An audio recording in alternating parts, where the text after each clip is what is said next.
Mesdames et messieurs, bonsoir. Merci pour votre fidélité à Star 21 TV et bienvenue dans cette grande édition d'information. Dans l'actualité de ce soir, le parti au pouvoir, le RPG Arc-en-Ciel, pourrait annoncer le 5 août 2020 le nom de son candidat pour l'élection présidentielle du 18 octobre 2020. L'annonce a été faite le 7 juillet 2020 dans un communiqué signé par le secrétaire général du parti. Les Échos, c'est dans ce journal.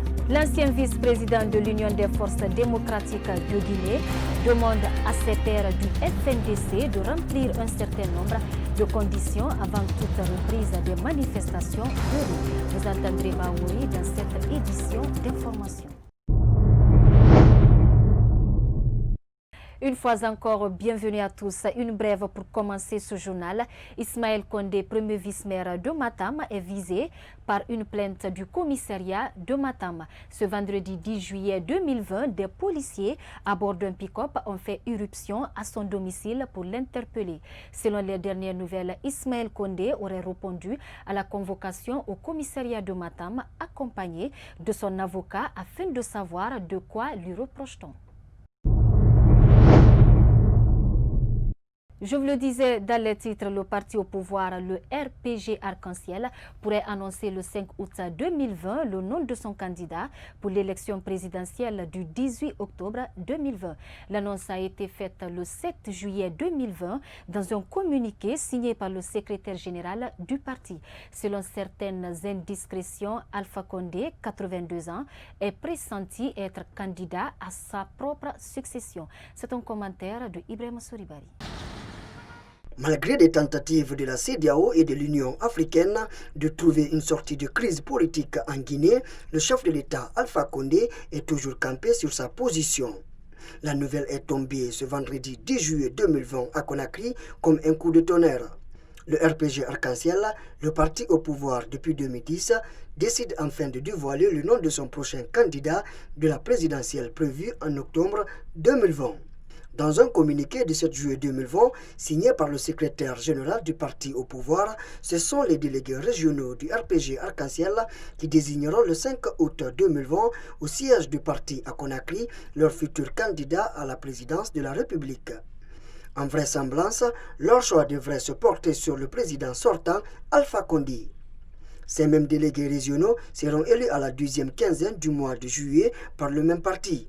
Le chef de l'État souhaitant respecter le calendrier fixé par la Commission électorale nationale indépendante CENI, les électeurs devraient donc être convoqués aux urnes le 18 octobre 2020.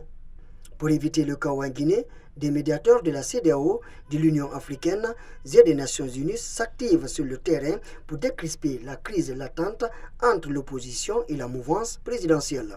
Le 3 juillet 2020, une délégation de la communauté internationale a rencontré des émissaires du parti au pouvoir. Depuis la proposition de la date du 18 octobre par la CENI, des contestations règnent au sein de la classe politique guinéenne. L'opposition, y compris leurs représentants au sein de l'institution en charge d'organiser les élections, rejette fermement cette proposition. Cette annonce du parti au pouvoir intervient dans une atmosphère critique quand on sait que le FNDC prévoit de manifester le 20 juillet 2020 pour demander le départ d'Alpha Condé au pouvoir.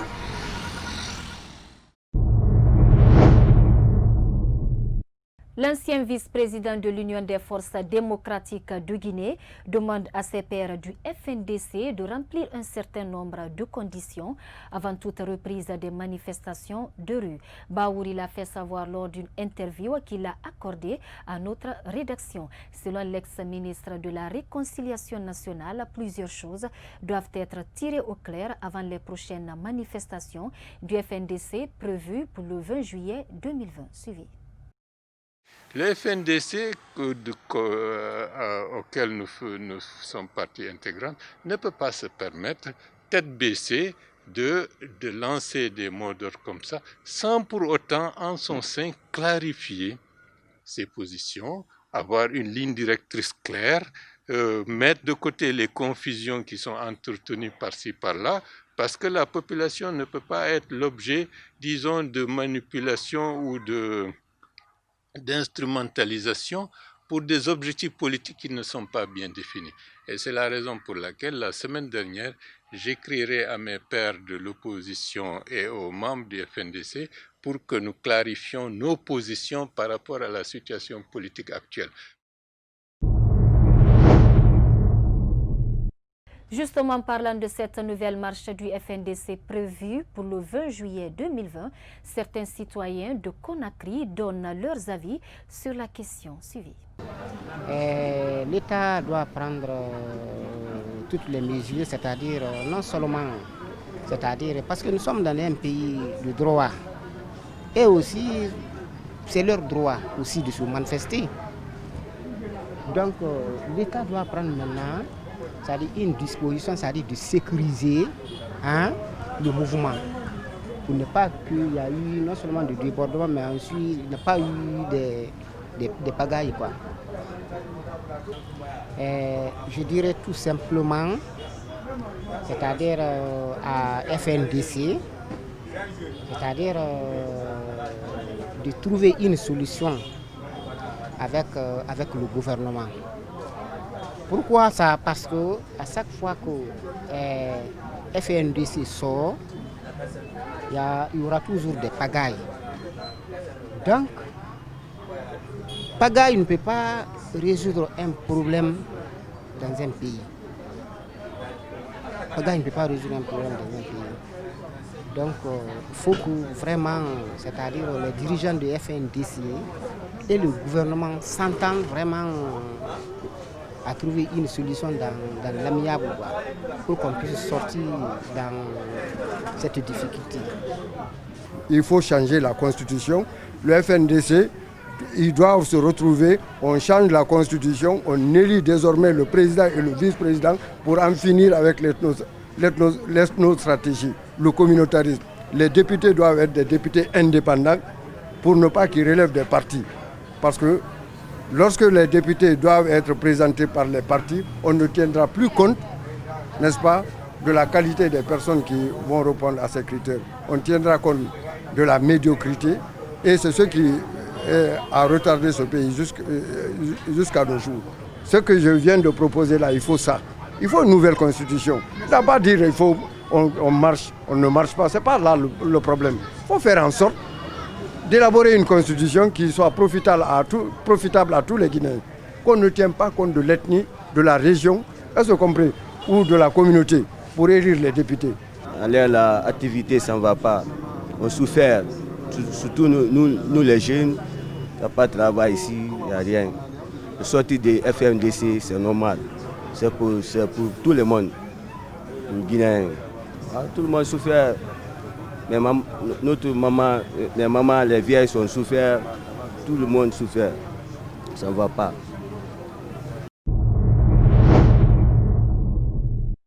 La France réitère son hostilité à tout projet d'un éventuel troisième mandat en Guinée. C'est son ministre des Affaires étrangères qui l'a annoncé mercredi 8 juillet 2020 devant le Parlement français. Selon Jean-Yves Le Drian, son pays reste toujours attaché aux valeurs démocratiques en Afrique. À Conakry, les réactions n'ont pas tardé à tomber au sein de la classe politique. Abdoulaye Cissé et Alassane Souma nous signent ce reportage. Interrogé à l'hémicycle par un député, le chef de la diplomatie française s'est prononcé sur la situation actuelle de la Guinée. Selon Jean-Yves Le Drian, son gouvernement reste toujours fidèle aux valeurs démocratiques et le respect des droits humains, ce qui constitue l'ira de certains députés guinéens. C'est le cas de l'honorable Oye Beyavogi. Il faut dire que moi je tombe de nu. Je tombe de nu, d'autant plus que ce député français n'est pas un élu du peuple guinéen. Et à ce que je sache, quand il est un élu des citoyens français, du peuple français, sa préoccupation majeure doit être le problème des Français. Et s'il n'outrepasse cela, il va jusque s'immiscer dans nos affaires intérieures, je ne comprends pas. Maintenant, je reviens sur la réponse de M. le ministre Jean-Yves Le Drian. Il faut dire que la France n'arrête jamais avec cet esprit paternaliste. Nous, on a dit très clairement, nous avons été indépendants depuis le 2 octobre 1958. Nos problèmes ici en République de Guinée, nous les gérons en tant que Guinéens, nous les gérons en tant qu'Africains. Et si éventuellement ça doit outrepasser le cadre de notre souveraineté, on peut bien aller au niveau de la CEDEAO, au niveau de l'Union africaine. mais que la France a encore toujours, à travers cet aspect paternaliste, veut nous imposer quelque chose. Je crois que ça ne peut jamais marcher.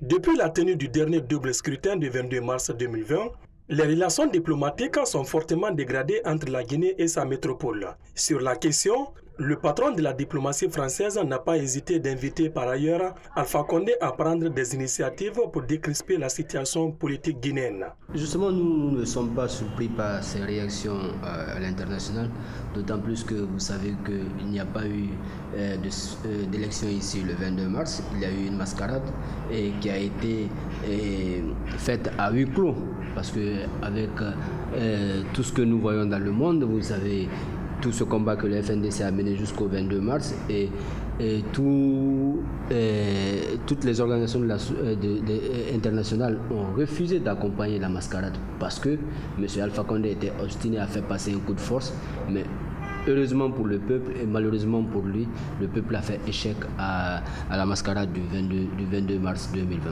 Et aujourd'hui, la communauté internationale va dans la même lancée, elle continue à ne pas reconnaître la mascarade et ce n'est que la continuité du combat que le peuple de Guinée mène qui est en train d'être reconnu toujours au niveau de la communauté internationale. Cette nouvelle sortie du chef de la diplomatie française vient donc renforcer la position de la France en faveur de l'alternance démocratique sur le continent africain et en particulier la République de Guinée.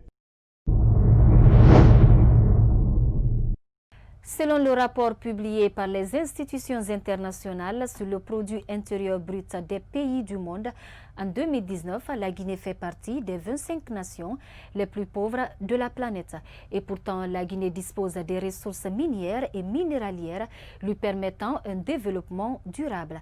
Une situation qui suscite une vive réaction des acteurs de la société et certains économistes guinéens. C'est un reportage de Sayon Kamara. Le classement 2019 des pays les plus pauvres du monde est fait en tenant compte seulement du plus faible produit intérieur brut par habitant. Dans ce rapport, la Guinée occupe la 24e place avec un PIB de 12,62 milliards de dollars pour plus de 13,63 millions d'habitants.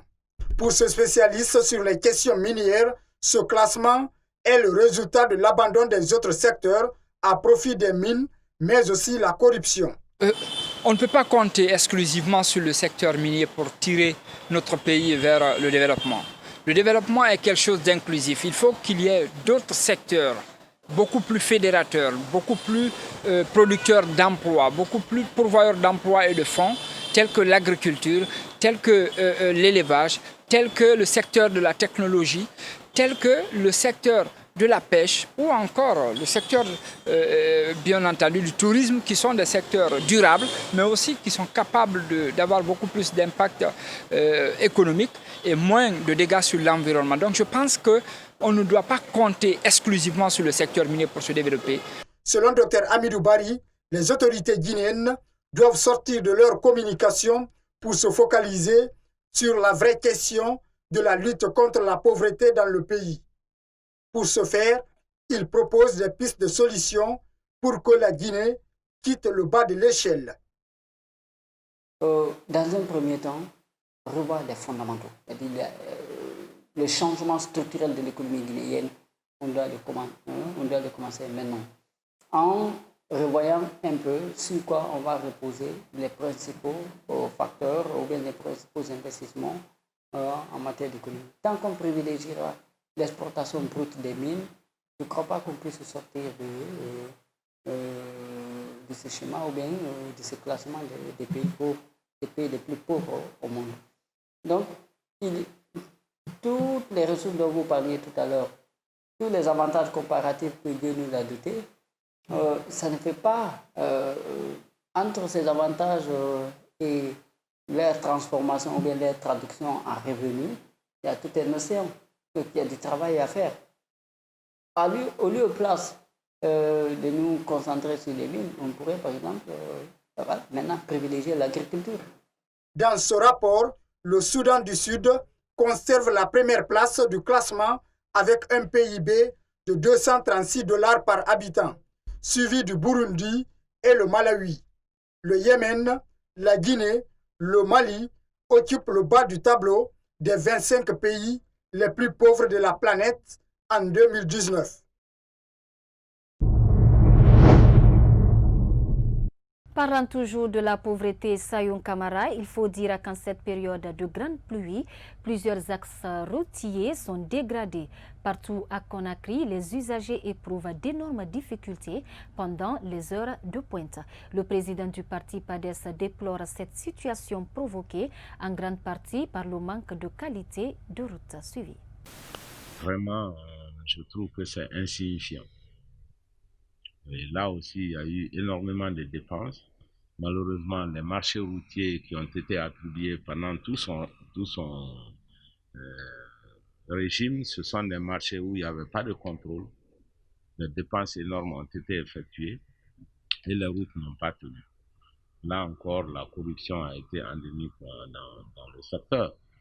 Et dans le domaine de l'agriculture, malgré qu'on ait distribué de temps en temps des engrais, il n'y a pas eu de développement de la filière, ni la filière risicole pour l'agriculture vivrière, ni dans le domaine de l'agriculture d'exportation. La Guinée n'a pas connu de boom. Mais ce qui est plus grave, c'est surtout en ce qui concerne la jeunesse. Nous avons des millions de jeunes qui sont au chômage en Guinée sans aucun espoir. Et c'est une catastrophe. Et voilà, donc la jeunesse guinéenne a l'impression d'avoir son dos au mur, où il n'y a pas de perspective, le désespoir envahit nos jeunes. C'est pourquoi ils sont des milliers et des milliers à prendre le chemin de l'exil. Le fait que la Guinée soit l'un des pays qui a le plus fort contingent clandestin sur les routes de l'Europe est une illustration de la faillite de ce que nous avons voulu faire depuis 10 ans. À ajouter, c'est que nous sommes à un tournant de l'histoire qui interpelle l'ensemble des Guinéens. Je crois que nous devons continuer à prôner la paix et la stabilité dans notre pays, mais nous devons être assez courageux pour nous battre et changer l'ordre des choses. Ce que nous avons eu pendant 10 ans n'est pas concluant et ne donne aucune perspective aux jeunes Guinéens. Donc il faudrait que nous nous battions maintenant pour un changement dans ce pays, un changement politique. C'est fondamental si on veut que la Guinée se retrouve et aussi que la Guinée puisse renouer avec elle-même. Parce que vous voyez, nous avons beaucoup de difficultés au niveau de l'unité nationale aujourd'hui. La politique a plutôt servi à diviser les Guinéens au lieu de les unir. Je crois que nous devons guérir aussi cette plaie qui n'est pas des moindres. Et il est très important que les hommes politiques aient le courage d'affronter les problèmes en face et de tenir compte pour que l'ensemble de la Guinée puisse se sentir dans le même bateau. Hein? Nous devons renouer avec notre solidarité. C'est important. On ne peut pas faire un pays dans la division et dans la haine. L'ethnocentrisme et le tribalisme sont des mots dont souffre la politique guinéenne. Tels sont des propos de Badara Koné, selon l'ancien secrétaire général de la jeunesse de l'UFR et président du mouvement Nouvelle Génération Politique. Cette pratique affecte négativement le développement de la Guinée et fragilise le tissu social. Suivi. Je suis en train de vous parler d'un problème de division ethnique. Je ne vois pas de problème qui peut être plus grand que ça. Ça, c'est un problème extraordinaire. Quand on met dans la tête d'une personne que, écoute, toi, tu es tel et tu es obligé d'être avec un tel, mais c'est une chose grave. Après, où est la valeur de républicaine? La valeur républicaine n'existe pas. Et c'est ce qu'il faut arrêter. Les gens ne peuvent pas avoir pour projet de société une telle chose. Ça, ce n'est pas chose normale. On va étudier pour revenir apporter ce qu'on a appris à notre pays.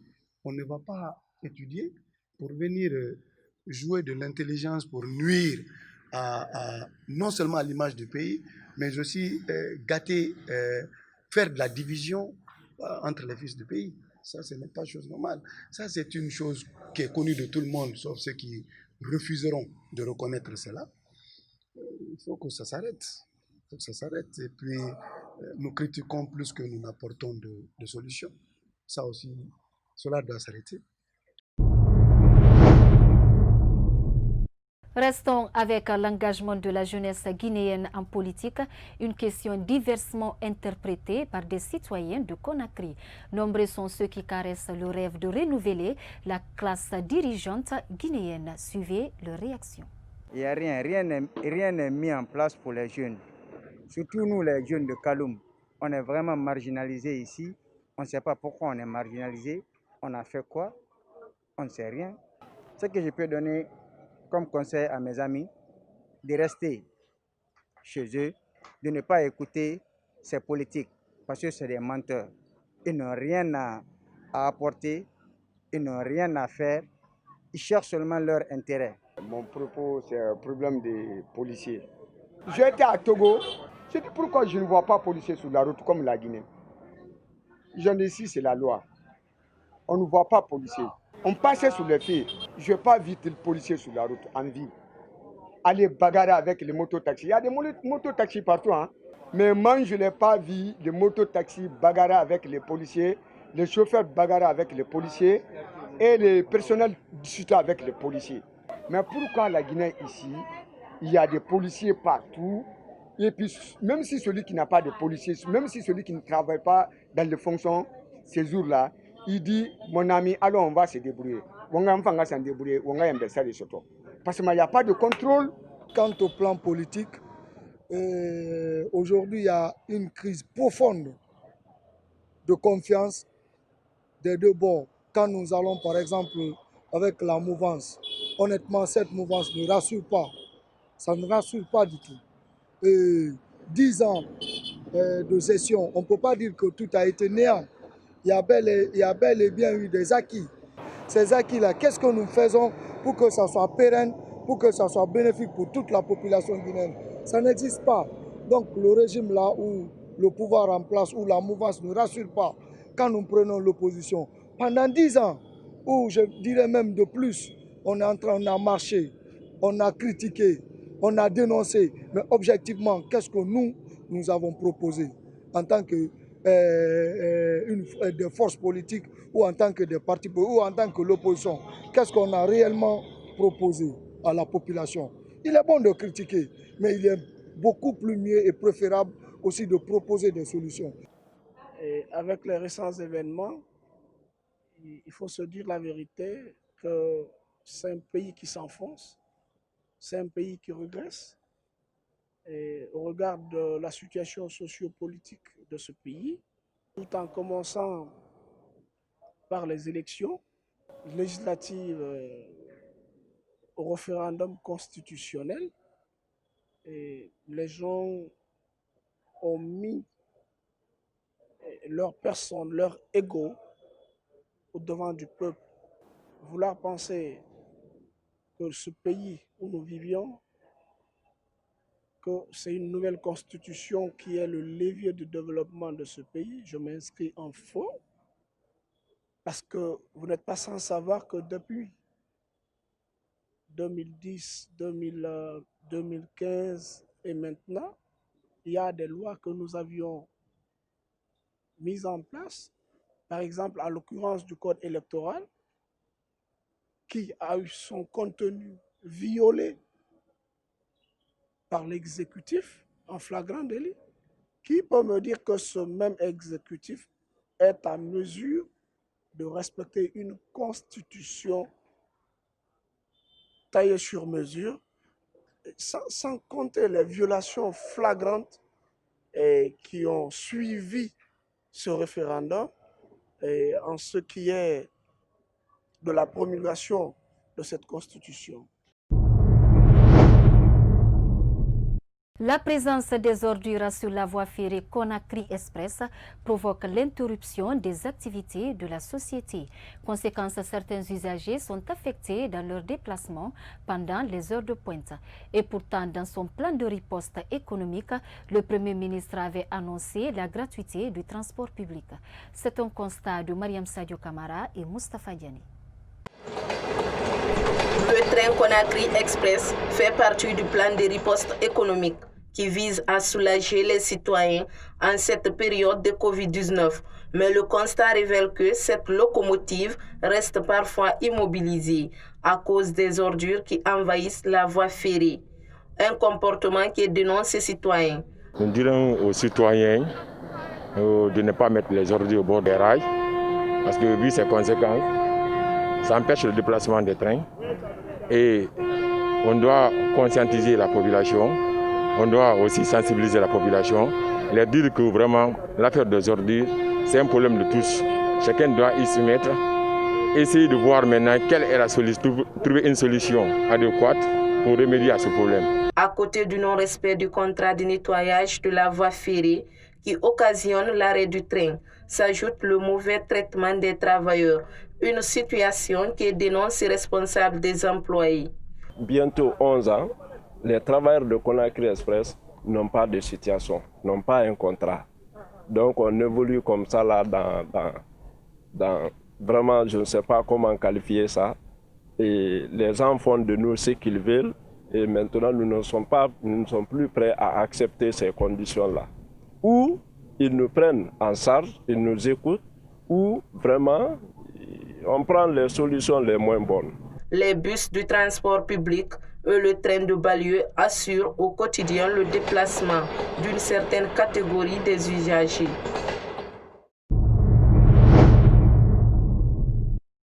Voilà, ainsi prend fin ce journal. Merci à tous de l'avoir suivi et bonne suite de programmes sur la télé du 21e siècle.